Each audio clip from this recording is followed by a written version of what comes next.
जो ये जातियों को आपस में लड़ाने का काम आज वही लोग कर रहे हैं। देखिए, एक तरफ तो कहते हैं कि हिंदू एक हो जाओ, या एक रहोगे तो सेफ रहोगे, दूसरी तरफ अब हिंदुओं के अधिकार को ही हिंदुओं के द्वारा अगर यहाँ पर भड़काया जा रहा। मुझे एक बात बताओ कि हे बनिए क्या दीन जनों की सुनते नहीं हो हाहाकार, जिसका मरे पड़ोसी भूखा उसके भोजन को धिक्कार। अगर हमारा बच्चा एक रोटी में से एक टुकड़ा मांग रहा है और इसे आप आंदोलन के नाम पे दबाना चाहते हो, तो यकीन मानिए ये वो कौम है जो भूखी मर जाएगी परंतु अपने अधिकारों के लिए लड़ेगी। अपने आपको हिंदू मुस्लिम के नाम पे लड़वाएंगे, आपको सोने चांदी के नाम पे लड़ाएंगे, परंतु जब आपके जातिगत आधार पे डाटा और आंकड़े सार्वजनिक बात करने की बात होगी, हम कोई भी बात नहीं करेंगे। वो नहीं पूछना चाहते ना, खुल के आ जाएंगे ना इस बात के अंदर SC ST OBC कितने लोग हैं, कितने UGC के समर्थन में है और कितने विरोध में।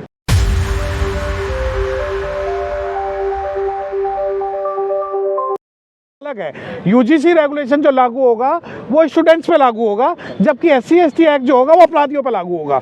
अब UGC जो रेगुलेशन है वो सिर्फ और सिर्फ इसलिए बनाया गया है कि SC ST OBC के जो बच्चे हैं उन पर अत्याचार ना हो। अब मुझे बताओ, हिंदू एक रहेगा, सेफ रहेगा, मैं आज हिंदू की संकल्पना में SC ST OBC कहाँ चले गए। दूसरी बात, अब ये कहते हैं कि भाई इस एक्ट का दुरुपयोग होगा। मैं आपको एक छोटी सी बात बताता हूँ कि UGC रेगुलेशन के अंदर में जब इंक्वायरी कंडक्ट होगी तो इंक्वायरी कंडक्ट होने के बाद में उसकी अपील जो है वो गवर्निंग बॉडी को भी की जा सकती है, वाइस चांसलर को भी की जा सकती है, हाई कोर्ट को भी की जा सकती है और सुप्रीम कोर्ट को भी की जा सकती है।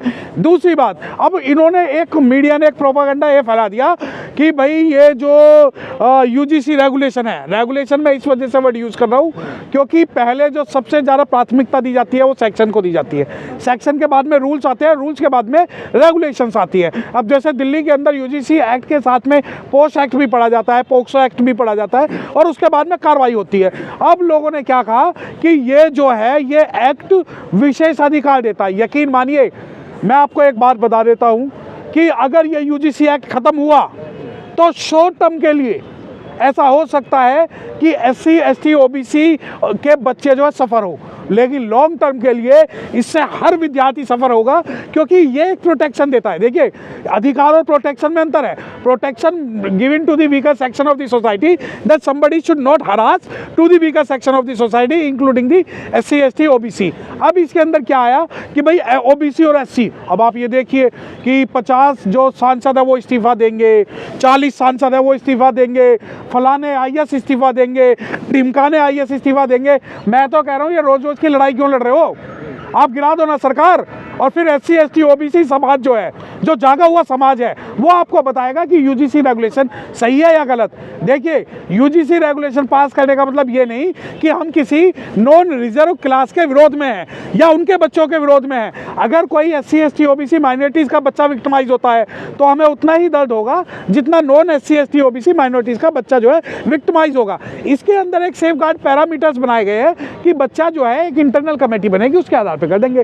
परंतु इस मुद्दे को जिस प्रकार आज भड़काया जा रहा है और ये दिखाया जा रहा है कि SC ST एक्ट के जैसा है, इससे हमारे जो आने वाले जो बच्चे हैं वो जो उन पे परेशानी होगी और ये नहीं लड़ पाएंगे, बिल्कुल भ्रामक तथ्यहीन जो है बातें हैं। और इन बातों से सिर्फ और सिर्फ जिसे तुम सनातन कहते हो, जिसे तुम हिंदू कहते हो, जिसे तुम अखंड भारत कहते हो, उसका जो है उसके विचार के अंदर अवरोध पैदा होगा। क्योंकि आज ये देखिए कि 6742 जातियाँ जो OBC की है, 2000 के आसपास की जातियाँ जो शेड्यूल कास्ट कम्युनिटी की है, उनके बच्चे जुम्मा 10 साल से आज UGC में आने लगे तो उन्हें मेंटली टॉर्चर किया जाता है। क्या कारण था? और मैं आपको एक बात बता दूं, इस UGC रेगुलेशन के जो पीछे है वो पायल ताड़वी का केस है, रोहित वेमुला का केस है, IIT रुड़की का केस है, IIT दिल्ली का केस है, और उसके बाद न केवल सुप्रीम कोर्ट ने गाइडलाइन इशू की बल्कि मिनिस्ट्री ऑफ सोशल जस्टिस ने भी की, ministry of law and justice ने भी की, सोशल वेलफेयर ने भी की, यूनिवर्सिटी ग्रांट कमीशन ने भी की, और मिनिस्ट्री ऑफ एजुकेशन ने भी, ह्यूमन रिसोर्स ने भी की, और सुप्रीम कोर्ट ने भी की। इन सब ने ये माना कि आज यूनिवर्सिटियों में जो SC ST OBC के बच्चे हैं उनके ऊपर अत्याचार हो रहा है। और मैं खुल के एक बात कह सकता हूँ कि अगर ये प्रोटेक्शन आप SC ST OBC को दे रहे हो तो ये जनरल को भी दे दो। तो SC ST OBC का कोई भी व्यक्ति अगर इसका विरोध करे तो हमें बता देना।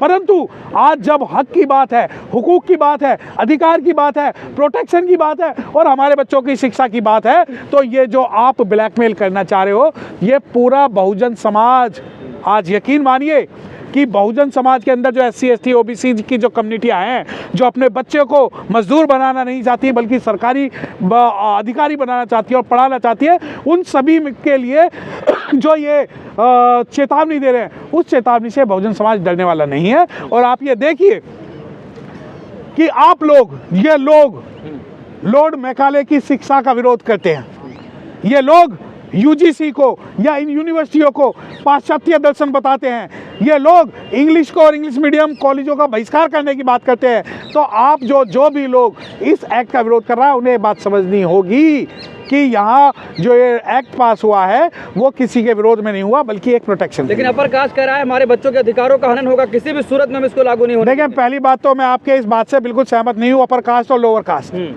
संविधान ने सबको, we the people of India, सबको समान बनाया है, चाहे SC ST OBC minorities, Hindu मुस्लिम सिख ईसाई और सभी को। तो अपर कास्ट और लोअर कास्ट कुछ नहीं। इसके अंदर जो स्टूडेंट्स की बात है कि उनका जो हनन होगा, मैंने क्या कहा, अगर आप SC ST OBC को प्रोटेक्शन दे रहे हैं तो आप उनको भी दे दीजिए ना, हम विरोध नहीं करेंगे। परंतु जो जातिवादी कीड़े हैं, जो जातंकवाद मचाना चाहते हैं, जो हमारे बच्चों को जाति के नाम पे प्रताड़ित करना चाहते हैं, वो लोग खुल के सामने आ चुके हैं और वो खुल के ये कह रहे हैं कि नहीं, तुम्हारे बच्चों को हम प्रताड़ित करेंगे। मुझे एक बात बताएं, बहुत सारे न्यूज़ चैनल ये चला रहे हैं कि इसके खिलाफ कोई अपील नहीं है। अपील है, आप पढ़े तो UGC रेगुलेशन है क्या, आप ये तो पढ़िए कि एक्ट और UGC रेगुलेशन के अंदर क्या है। परंतु जो ये एक प्रोपागेंडा आज, लेकिन आप खुल के आप इसकी ऐतिहासिक पृष्ठभूमि समझिए कि इन लोगों ने शेड्यूल्ड कास्ट के रिप्रेजेंटेशन के नाम पर साइमन कमीशन गो बैक के नारे लगाए और आज उन्हीं की औलादे यहाँ पर UGC गो बैक के नारे लगा रही है। सबसे बड़ा विरोध ये हो रहा है कि SC ST साथ OBC को ले लिया, लेकिन जनरल को आपने छोड़ दिया, अगड़ी जात को। देखिए, ये हमने एक्ट नहीं बनाया।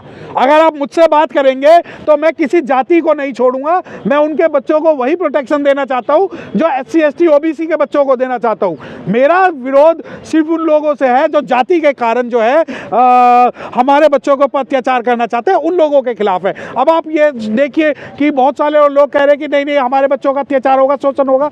तो कानून आपके हाथ में है, शासन आपके हाथ में है, सुप्रीम कोर्ट आपके हाथ में है, सरकार अपने राज्य में आपकी सरकार, केंद्र में आपकी सरकार। उसके बावजूद भी अगर हम अपने बच्चों को सिर्फ एक प्रोटेक्शन देना चाह रहे हैं, और ये चीज़ें मैं आपको बता दूं, ये किसी SC ST OBC माइनॉरिटीज़ ने नहीं दी, ये सरकार ने हमें दी है और हम सरकार के साथ खड़े हैं, हम UGC के साथ खड़े हैं और हम हर उस जातंकवाद के खिलाफ खड़े हैं जो किसी के भी बच्चे को, अगर मैं आपको बता दूं कि अगर SC OBC माइनॉरिटीज़ और जनरल किसी के बच्चे पे भी अत्याचार हुआ तो हम वो लोग हैं जो उसके साथ कंधे से कंधा मिलाकर खड़े रहेंगे। जो सड़कों पर उतरे हैं वो कह रहे हैं किसी भी सूरत में हम इसको बर्दाश्त नहीं करेंगे, जितना भी आगे जाना होगा जाएंगे। वक्त आने दे, बता देंगे तुझे आसमां। हम अभी से क्या बताएं, क्या हमारे दिल में है। हमारे भी 131 सांसद जो है वो पार्लियामेंट में बैठे हैं, और अगर मैं SC ST OBC की बात कर दूं तो आधे से ज़्यादा सांसद हमारे पार्लियामेंट में बैठे हुए। तो हमें पूरे बहुजन समाज को SC ST OBC, देखिए आपका संवैधानिक अधिकार है, आप रास्ते जाम करिए, आप रोड जाम करिए, आप इस बिल का विरोध करिए। बाबा साहब के संविधान ने आपको भी उतना अधिकार दिया जितना मुझे दिया है। रही बात, अब ये लड़ाई जो है ये शासन की और उन जातंकवादी लोगों की है जो जाति के कारण अनुसूचित जाति, OBC और अन्य बच्चों पर अत्याचार करना चाहते हैं। उन्हें खुली छूट नहीं दी जा सकती। क्या अगड़ी जाति को गुमराह किया जा रहा है? नहीं, देखिए जाति, हाँ, जो ये जातियों को आपस में लड़ाने का काम आज वही लोग कर रहे हैं। देखिए, एक तरफ तो कहते हैं कि हिंदू एक हो जाओ, या एक रहोगे तो सेफ रहोगे, दूसरी तरफ अब हिंदुओं के अधिकार को ही हिंदुओं के द्वारा अगर यहाँ पर भड़काया जा रहा। मुझे एक बात बताओ कि हे बनिए क्या दीन जनों की सुनते नहीं हो हाहाकार, जिसका मरे पड़ोसी भूखा उसके भोजन को धिक्कार। अगर हमारा बच्चा एक रोटी में से एक टुकड़ा मांग रहा है और इसे आप आंदोलन के नाम पे दबाना चाहते हो तो यकीन मानिए ये वो कौम है जो भूखी मर जाएगी परंतु अपने अधिकारों के लिए लड़ेगी, अपने भविष्य को बचाने के लिए लड़ेगी। सर, रोस्टर आया था, जिस तरह रोस्टर का विरोध हुआ था, लेकिन उसके आड़ में बाद में 10% सवर्ण आरक्षण दे दिया गया। देखिए, जो यहाँ भी कुछ गुल खिला, देखिए मैं वही बिल्कुल मैं आपको एक बात कह रहा हूँ। मेरा संपूर्ण SC ST OBC माइनॉरिटीज़ लोगों से एक जो है निवेदन है, हाथ जोड़ के इसके पीछे एक षड्यंत्र है और वो षड्यंत्र मैं आपके चैनल के माध्यम से बता देना चाहता हूँ। इसके पीछे षड्यंत्र ये है कि ये SC ST OBC अपने वाइस चांसलर न मांग ले, अपने प्रोफेसर न मांग ले, अपनी हिस्सेदारी न मांग ले, अपनी PhD न मांग ले, तो इन्हें जो है लॉलीपॉप दे दिया गया कि UGC के नाम पे लड़ते रहो। और मैं सरकार का समर्थन तब करता जब SC ST OBC को उनकी हिस्सेदारी के अनुरूप यूनिवर्सिटी में चांसलर बनाते, हमारे जो प्रोफेसर हैं उन्हें परमानेंट करते, उन्हें शिक्षा के क्षेत्र में भेजते, तो तब जाके हमें ज़्यादा फायदा होता। तो इसके पीछे षड्यंत्र आज नहीं है, षड्यंत्र इसके पीछे निकलेगा। और इस षड्यंत्र को बचाने के लिए सभी से निवेदन ये है कि आप लोग अपने भविष्य के लिए इस UGC बिल को पढ़िए और इसके अंदर ये देखिए कि इसके पीछे अभी इस प्रोटेक्टिव शील्ड के पीछे हमारे ऊपर कौन सा बम आके गिरेगा। सर एक सवाल लास्ट रह गया सर, जो जांच करना था जांच करना छोड़कर जनगणना हो रहा है, 35 सवाल पूछे जा रहे हैं, 34 कर सकते थे।